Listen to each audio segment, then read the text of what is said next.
I've never felt the same after moving into that apartment. The nightmares, the new stress levels I've just hit me with. Anyway, I'll start from the beginning. I am 31 and I used to live in an apartment I just moved into only not even a year ago, and back then just recently broke multiple bones in my body after falling 15 meters out of a tree while working getting rid of unstable branches, including both my fibula and tibia in my right leg, my left ankle, my L5 vertebrae and my lower back, the left side of my pelvis and my nose. Recovery is slow and painful, but even though I think I'm going to lose my mind, I'll know that I'll pull through and one day again I'll be back to normal. The only thing that I hate is doctors claim that in the future the pain in my left ankle will come back to haunt me and I'll have a bit of trouble with it, probably arthritis. The first 2 painful weeks of healing in hospital were agonizing and boring, unless I was given the pain medication, and usually, whenever I felt the tension of that agonizing pain in my both legs, I'd think of that sickening scene in the movie Misery, when he gets his legs broken with a sledgehammer, hobbling. I tried not to think of it, but it was too hard not to, and it was quite depressing, only keeping happy by taking pain medication.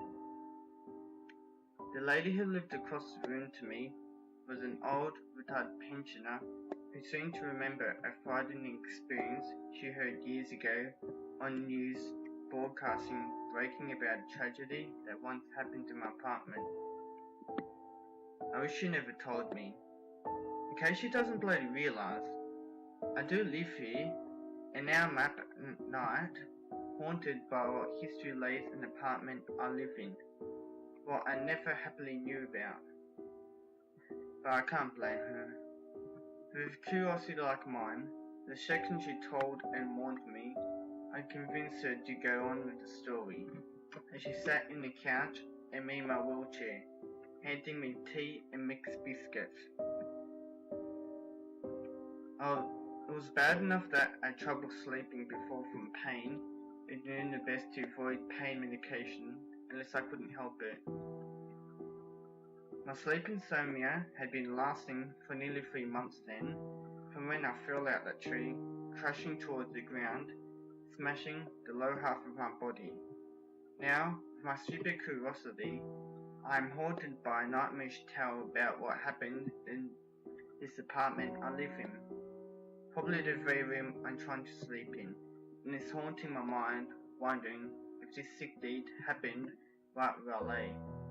But for sure, I do know it is in the room I was living in, unless she made up some kind of a sick story as a joke to scare me. But even though I only just met her, I am good at reading people straight. She doesn't seem like the type to make up sickening mindless jokes to pull my leg. I'm also one of those stereotype people, and an old lady who's like in her late 70s, making up something like that just doesn't fit the category of old people, but still possible. I stay awake, just looking into the dark, with my mind imagining the wild stories this old pensioner told me. The lady says it involves the wheelchair with 3 squeaky wheels like mine. As I mentioned, me having a wheelchair earlier. The sound of my wheels squeaking startled her and the man living next door to me, who could hear them. The only 2 people who didn't move from the tragedy I'm about to explain to you. It starts off like this. It was about 23 years ago when a couple lived in the room I am now in. Rumours of neighbours' complaints about hearing argument from the couple, and one day a near-pitching scream that could be heard by all who were paying attention to the spat. Even so, they weren't trying to ignore it. One man decided to go investigate and knock on the door of the apartment, but his wife was too nervous that something bad would happen to him, so he stayed and nobody else had the courage to knock. A few days later, a few people were complaining about a lasting odour coming from the room that seemed to get worse each day, and one couple reported it to the police after getting enough of the unpleasant breeze of that smell. They came up to the unit to investigate and found the sickening mess of the man's wife in a bloody mess, face smashed in and unrecognisable. Her hands and one of her feet were cut off, as well as her tongue. There was no sign of the man, but he didn't get very far as he was in a wheelchair. Police found him travelling on the train, riding out of town, and a complaint from children, brother and sister, who were on it playing in one of the carriages, found and noticed him. After watching local news about criminal watch for a man in a wheelchair broadcasting his picture, ran back to the other carriage to the mum to tell her about the man as she reported it to the police, making sure he wasn't near to hear. He was eventually taken help in a mental asylum as he suffered from serious mental illness, and his psychiatrist was charged with not possessing him with any medication for quite some time, causing him to be dangerous, as he decided to go travel without informing it to anyone. So the sick man grew worse and more aggravated until he eventually broke down, played like Jack Torrance in the movie The Shining, succeeding to murder his wife after a few aggravated argues. And that before he was caught late on the train, someone complained before to the police that in the area where he managed to escape before proceeding off onto the train, that they saw him in a corner at night and was hard to them to see, but could make out what looked like him wearing the woman's face. This happened on the night of the killing. He was released about 2 years ago, and aggravated protests were made towards the asylum, telling them he was too dangerous to ever be released, as it showed on the 9 o'clock news. He lives unknown, but people swear that he came back to the building while others say he couldn't. He's probably living in a home with a carer. He would not even survive without a room and food, and where would he have hidden all these years? Someone would have eventually found him, and they shrugged it off and accepted their statement. Unless he was in my room before I moved in, as it was empty ever since, the lady says, chickens me to the gut. I too shrugged it off, but still a little worried, and proceeded back to my apartment. I can't live in my new apartment worried. The room was locked all that time as well. Rumours have been told that another person, they call the mystery person, lived with the outrageous couple, as another voice could sometimes be heard coming from that room, but never saw anyone but the two couple come out. Some even claim that they heard footsteps walking in the apartment when the two went out, and when those two came back, they never made a complaint to police about a break-in. Anyway, those are just stories to spice up the shocking murder news. The following night, I watched TV, enjoyed sloppy microwaves for dinner that looks and tastes like puke. I didn't really though, and even wrote down what the lady told me, although I wanted to clear my mind from what I was told, but need to remember the following day, and read a book before bed to help take my mind off things. The next day, I read what I wrote, as I already forgot more than half of it, and searched the nightmare story online. I found out what I hoped wasn't true turned out to be. As I searched my apartment room into Google, I come across a newspaper titled Monster for Murder. It showed a picture of my room, as all the apartment doors were all the same. I had a sticker of Wimp Stimpy from the early 90s, and it showed on the door of the very same apartment in the photo. Also the obvious, my room number, 28. I didn't really pay attention to the sticker of my room number until now, and I nearly gagged in the sink beside me. I was never informed about the history that lies within this apartment before buying it.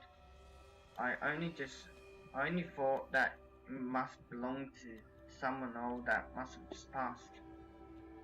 And sure enough, that even creeped me enough, but I needed that apartment and didn't really know, just assumed. But now I do. Turns out to be worse.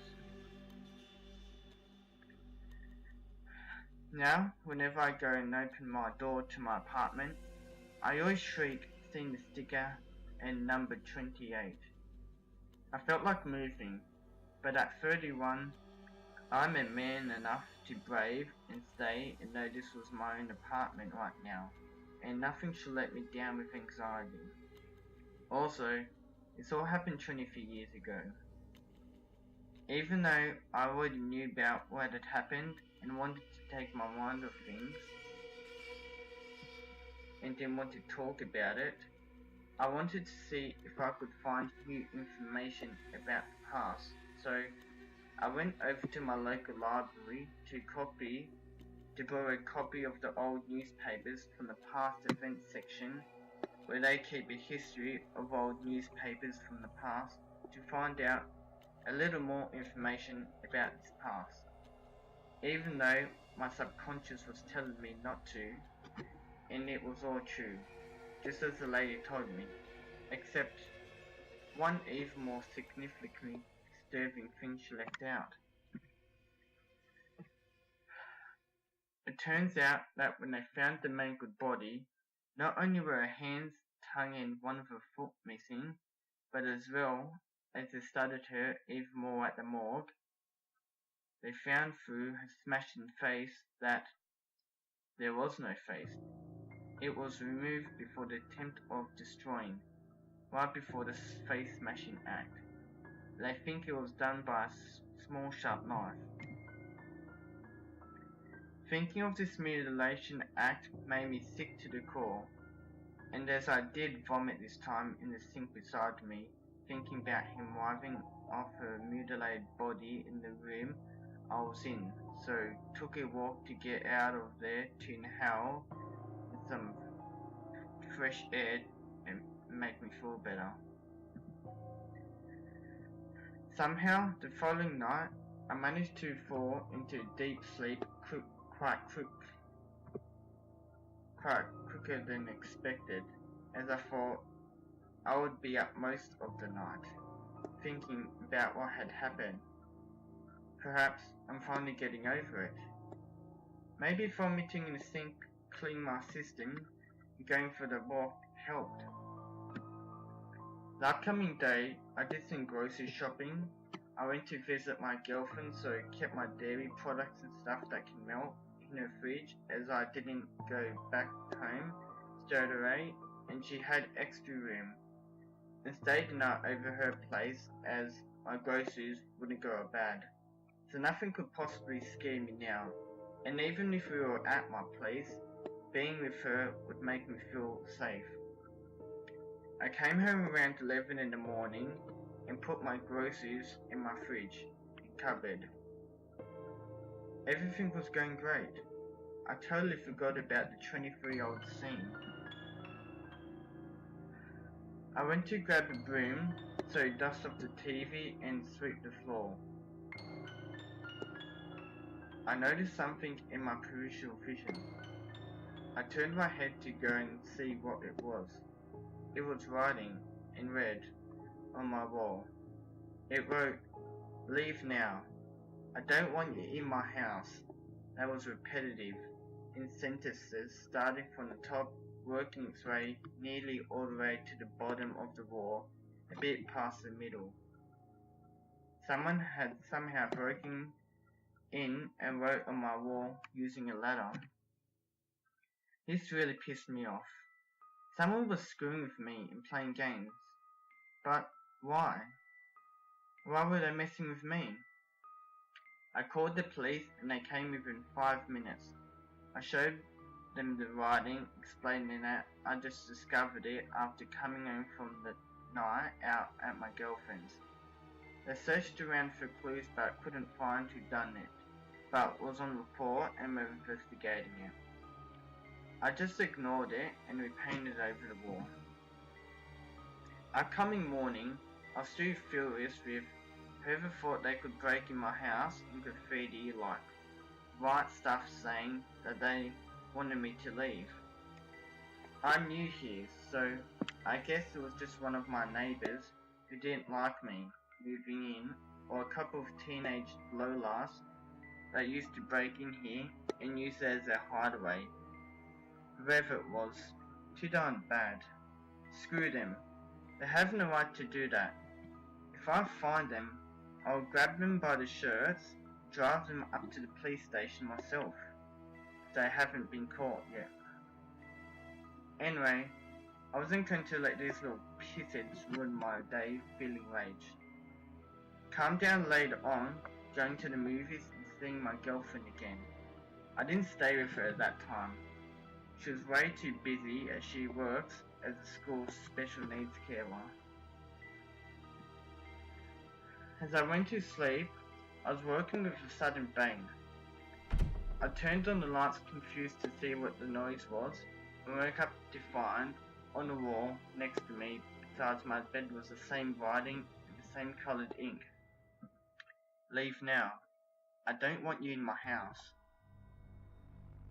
I screamed with anger, but was too quite scared how someone was just in here writing that besides me while I was asleep. That bang was them probably leaving the room of my apartment after just finishing writing. It has been a couple of days and the police still haven't caught the suspect. Honestly, how hard is it to catch a small-time wretch that breaks into my house writing his stuff? If they couldn't find whoever quick enough, I would have to, and by doing so, I would stay up all night if I have to, and add surveillance in my apartment, in every corner. I wasn't going to put up with any more of this. As the next day came, I got what I wanted to do first thing. Paint over the welcoming writing before more of my temper got to me. I stayed awake the next few nights and even added in a camera. Nothing. Maybe those little pricks were done with this game and realized the cops were on him, her, and saw my camera. I bet they must have even heard me ferociously scream a few previous nights back. Now I was once again back into my normal life. I haven't been scared of that murder story for a while, and I am now cooled down knowing the person retreated their little fun game. I finally went back to sleep without staying awake through most of the night, like I did before, as I knew there were going to be no more disturbances. I repeated this and was going to stay sleeping at a reasonable time for me. A week went by, and I was curious to look at my camera to see what I looked like when I was spying on myself, and as I saw myself asleep, it was 2 AM. I distinctly saw a shadow go past me in bed in a split second. I jumped back, spilling my hot coffee all over my lap, but didn't care about the burning pain. Someone was still stalking me in my room when I slept, when I thought it was over. I rewinded back to see where I saw the shadow to make sure I wasn't imagining it, but no. I saw some shadow go past my bed. I screamed like a little kid as I found out it was real, and this time I wasn't annoyed. I was once again scared. I skipped about half an hour and saw another blood-chilling image in my camera. I could make out a figure peeking over at me from my bed behind, next to where my head laid. I couldn't see much of this silhouette, just that they were constantly staring at me for over half an hour and didn't even turn their head. I nearly vomited as I saw the person sneeze all over my face, and explains why I woke up the morning of that night feeling quite glum with the flu. When this person gave up, looking directly at me, he crawled away on the ground, using his arms to drag himself out of my house. Matter of speaking, I thought I saw him through the camera facing my door in the visual vision, the door being opened quite quickly and closed without seeing anyone access my room, but just so ignored it, thinking I was imagining it, until I saw the shadow go past. Now, I knew I was dealing with a mental patient, and felt a chill run down my spine, thinking how it was watching me sleep for that long time, and how it maneuvered out of my house like some sort of animal. The next following nights, from then right up to last night, was the same. At the same time, the same place, like some sort of routine. Even enters my room but not seen as he drags himself in. This creep just keeps staring, watching me sleep, and could easily kill me if wanted. He didn't even really go in my other room like kitchen, living room, etc. that much. Just a couple times walked to my fridge to get a drink or something to eat, still crawling around using its arms, trying to be as careful not to drop anything so I wouldn't wake up to find something missing out of my fridge or from the noise. I guess because he doesn't want me to know he's in my house at night. It was even going through my photo album of me when I was a little kid with my family and now with my girlfriend. Was it a way to find out more information about me to stalk? I really need to get out of here and called the police and told them about this person, about what they were doing, and showed them the tapes. They apologized with not trying to catch this person fast enough, as they thought it wasn't much of a big issue and had other big crime scenes to deal with. They were horrified and reported the new facts they found out about this figure, and says they would work extra hard to catch him, and say they can arrange a place I can stay at till they catch this guy. But I told them that my girlfriend would let me stay over at her house. I don't know what this person's aim is, just watching me straight for half an hour at the same time each night. But why is it so fascinating with me? It continues stirring, but it creeps me out, and this creep can somehow unlock my door and access my apartment whenever he feels like. Anyway, I'll be safe over at my girlfriend's house now and never have to worry about it. It was so much ease staying with my girlfriend, being with her, safe now besides her in bed to cuddle. We normally go out to the movies together and out for lunch, and sometimes we have picnics in the park and romantic dinners at restaurants. Valentine's Day came and I bought her loved heart chocolate with a rose that had very lively petals. She got me a photo frame of our first photo we got together on the first day we met. At night, we went back to an authentic Italian restaurant and went to those old silent films you call the pictures that are set outdoors around midnight. And strangely, not many people around. And on Valentine's night, going to the pictures at night where you watch it in the car with a date is usually a very romantic thing that is old-fashioned and never got outdated or would normally be crowded on Valentine's. Well, anyway, it was more better and romantic for us both. A few nights later, I had to leave her house as she had to go back to the school for the special needs kids. I had to leave because she would get up early in the morning and I and leave to go to school. And you'd think I would be alright just finding a place as it is my girlfriend. But I have plans to. Not that I'm employed yet. I just got out of hospital, still in a wheelchair and crutches, and moved into my place. And there would be no one to mind her house if we're both out, and I got her any keys to the house and that she needed and would come back much later than her, while she would have to wait hours on the doorstep until it would be full dark before I even got back. Stupid of me, not thinking of that before. I have no choice but to sleep in my apartment again the next night.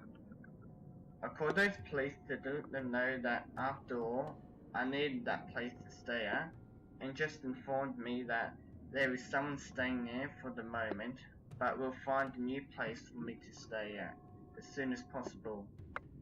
I lied by telling them that there was a motel I could stay at for a couple of nights while they find me a place, as they didn't want me going back to that apartment for safety reasons.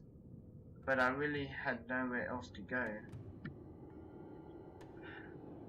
My nights were already sleepless before, as was when I had stayed in my apartment again before they caught the person.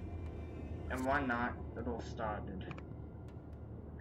I tried not falling asleep as I was too scared that I would be on guard and this weirdo would kill me if I do so. But a little while later, my body couldn't handle being up any longer as I fell asleep. I was waking up with an odd sound. I heard it. Squeak, squeak, squeak through the hallway outside my room.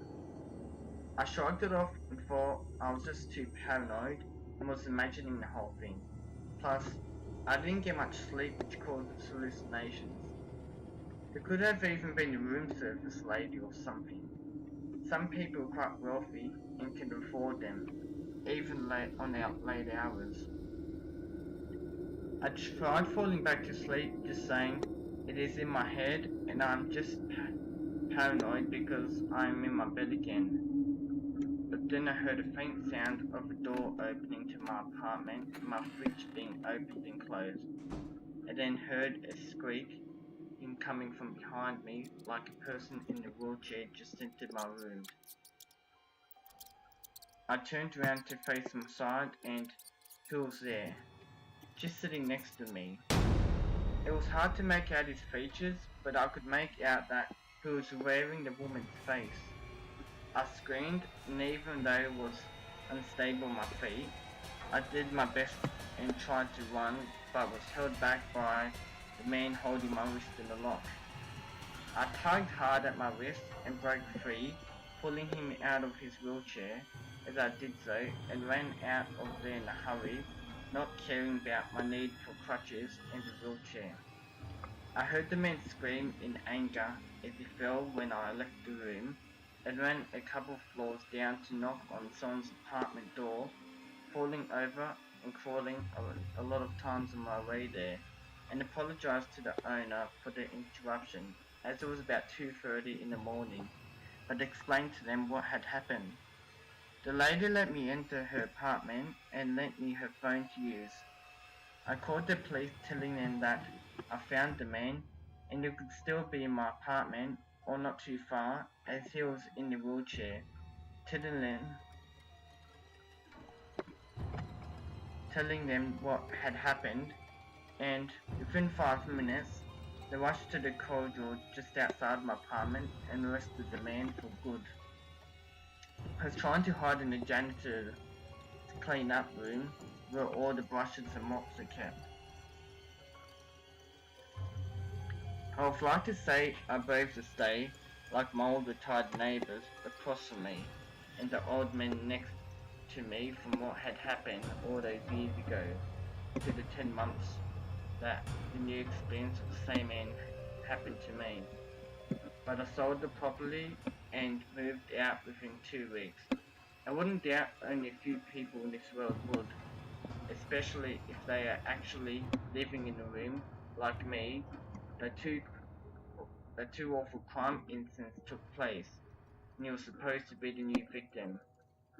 After the man was arrested, a key in the left side of his coat pocket that was the exact same as mine to the lock on my door was confiscated, and police went back to my apartment searching for anything and looked in my fridge to find a gruesome discovery of a woman's face. He must have kept the lady's face in my fridge just before I came back. I could smell an awful odour coming from there. I thought it was off me, as was sitting in my fridge all that time I was with my girlfriend, and wondered how I never managed to throw it out, and if I did, I would have found the woman's decaying face. They did up the place before the new family moved in, which was quicker than expected because we did inform to the people who tried to buy the property what had just happened and what had happened all those years ago, and threw the fridge in the dump, of course. I feel silly lying to the police that I was staying in a motel when that silly stupidity could have been my biggest and last mistake. But they found a place for me to stay at before moving once again into my new property I live in today, with my girlfriend who too moved in with me, on a farm out of the country. Now I can enjoy the peace with her. I now know the notes written on my wall wasn't any joke. It just concerns me to think how a cripple in a wheelchair who can barely walk climbed up a ladder. I guess the man really didn't like people living in his old apartment. Maybe he still doesn't. Should I call the police again and the people who moved into my old apartment to warn them to get the hell out of there before something happens to them?